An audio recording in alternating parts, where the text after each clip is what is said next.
Pêşengeha pirtûkan a Wanê cara siyan di navbera 13 û 22 berfanbarê da pêk hat. Di vê pêşengehê da wek weşanxaneyên Kurd, Nûbihar, Sîtav û Lorya jî di nav da 120 weşanxane û 51 nivîskar cih girtin. Her sê weşanxaneyan pirtûkên cûr bi cûr yên bi ser wêje, dîrok, felsefe, roman, dengbêjî û çîrokên zarokan pêşkêşî pirtûkhezan kirin. Her wiha rûnişvanan di pêşengehê da alaqeyekê baş nîşanê nivîskar û weşanxaneyên Kurd dan. Nivîskar Süleyman Feqiyanî ku bi sê pirtûkên xwe yên bi navê Dilka Dayîkê, Mîrza Mihemed û Evdê min bimeşe beşdarî pêşengehê bûye. Zarokutiya xwe de heta îro hêviya min abî ku ez zimanê dayîka xwe nivîsim. Lewra wekî tev Kurdan ez jî pir hesî zimanê dayîka xwe dikim. Meha sê kitabên min hatine weşandin, heft pirtûkên min jî hêjmayîne ku dibêne weşandin. Di nava Kurdan da çîrokbêjî çandeke qedîm e û tê gotin ku di vî warî da herema Cûlemêrgê an ku Hekarê jî xwedî parek mezin e. Nivîskar Feqiyanî got ku di berhemên wî da tahma çîrokbêjî heye. Ji ber vê yekê jî xwendevan bertekên erênî nîşan didin.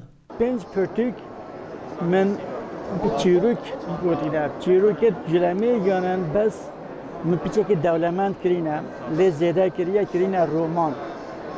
Bi tarzê romana yani xwestekir romanê ve min nivîsîne. Hevalê min yê xwende, yê fahma, yê zanayî gelek xuya xweşiyan. Yani tama wê ji tameke cida ye dibêjine min. Çünkü tama çîrokê tê de bes çîrok xeblan diye çîrok ciheke cida mirov hewce xwendinê diketin yani. Di nava pirtûkan da pirtûkên Kurdî yên zarokan jî hebûn. Nivîskar Rojbîn Özkan qala pirtûkan xwe ya bi navê serê bajarekî çîrokek kir. Me deh bajarê Kurdistanê bi devê zarokekî bi şiklê çîrokekî wek gername bi zaroka daya nasandin. Yani min xwest ku ez zarokê Kurdistanê, bajarê Kurdistanê û çanda Kurdistanê, dîroka Kurdistanê binasin û hem jî çanda gerê bi zaroka bibe peyda kirin. Yani bajarê xwe binasin, bigerin, çanda xwe binasin, dîroka xwe binasin. Xwendevan Rûken Zozan li zanîngeha 100. yêla Wanê dixwîne.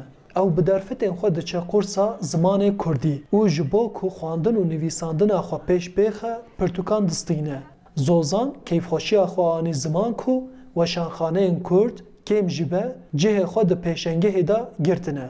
Ez gelek keyfxweş bûm standemeyê Kurdî, kitabemeyê Kurdî.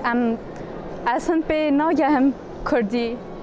Ez diçime kursa wê jî ama gelek giran tê dikin zimanê wê ama hêdî.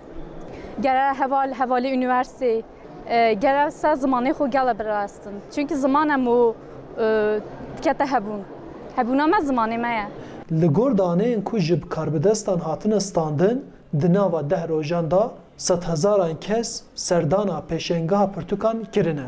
Arif Aslan, Dengê Amerîka, Wan.